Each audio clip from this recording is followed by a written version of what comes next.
Hey everybody, how's it going? I'm Sethum and welcome back to another video guide for Valheim. Today in this video, folks, I'm going to show you how to get honey and why you want to get some honey. So, the very first thing you want to know is that we have different types of food, and over there behind me where my crosshairs are, you can see a bee nest. So what we want to do is we want to shoot it down with a arrow, if we can aim it and get it.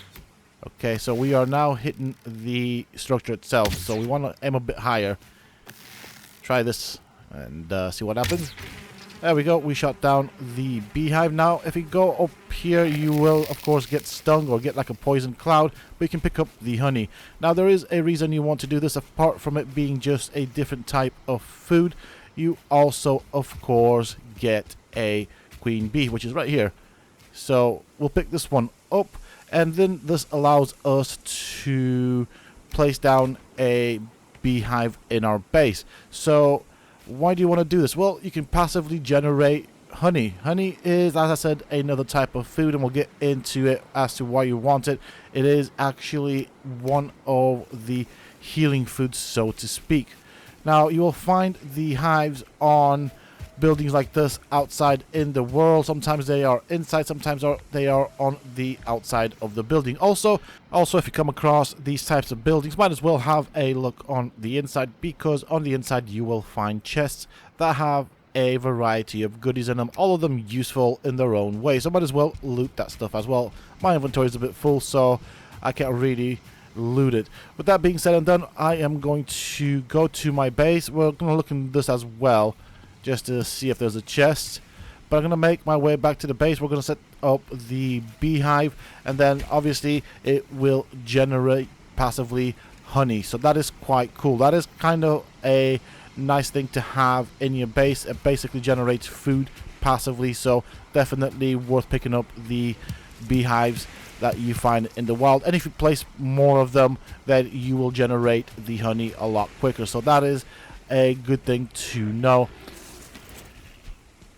So once you made it back to your base, just equip the hammer, and then you should be able to place down your beehive. These are the requirements for placing down the beehive. So I need to get some wood out of this chest, and we will place it down. Now you want to be careful as to where you place it down.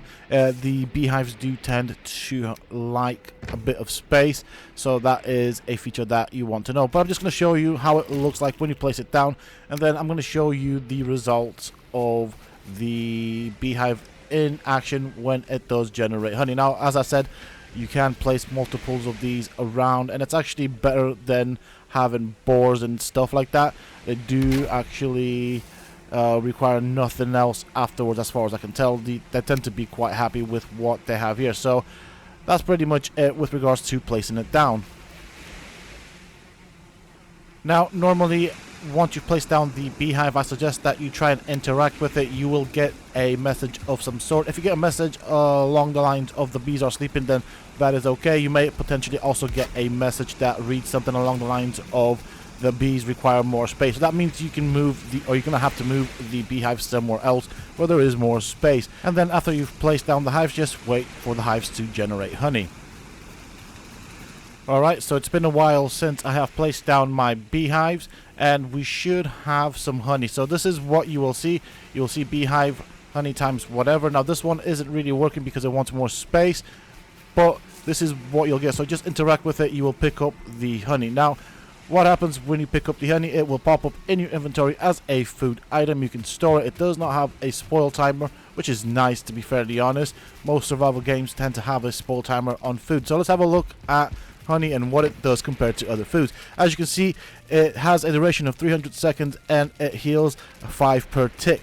Now keep that number in mind as we look at other foods, because other foods will have a lot longer in terms of duration. So the grilled necktail, for example, right there, the mushroom will have 600 on duration, but they all heal 1 per tick. So 5 per tick is actually quite high with regards to healing. So that's why I said before at the beginning of the video that this is a healing food. The duration on its effect is quite short, however the healing is quite good. So cooked meat of course will heal with 2 per tick, so kind of important that to know right there. Of course you can also stack them in stacks of 50, and if you place down multiple hives then you generate honey that much more quicker. You just need quite a bit of space in order to do that, so that's something to bear in mind. I am personally saving it up, but that's kind of pretty much it for the beehives and the honey. It is definitely worth picking up, and if you're going to go exploring or go into dungeons or dangerous areas, it's definitely worth having some type of healing food. So I'm just trying to give you guys a good look at what the beehives look like once they are set down. They do look quite interesting. There isn't unfortunately a first-person view, so we're gonna have to make do with this. With that being said and done, that is pretty much it for this video, folks. I do hope that you have found it useful and informative. If you have, please do not forget to support me and the channel by hitting that like button. Subscribe to the channel if you're new and haven't already for more similar content from myself. And if you have just subscribed, why not check out some of my other videos and guides here on this channel? Who knows, you might just enjoy them. And don't forget to hit that bell icon so that you get notified when I upload new videos and content to the channel. Also, for those interested, you can always find me on the Sethum Discord. Links to this, of course, you can find down below in the video's description. And until next time, stay safe, folks.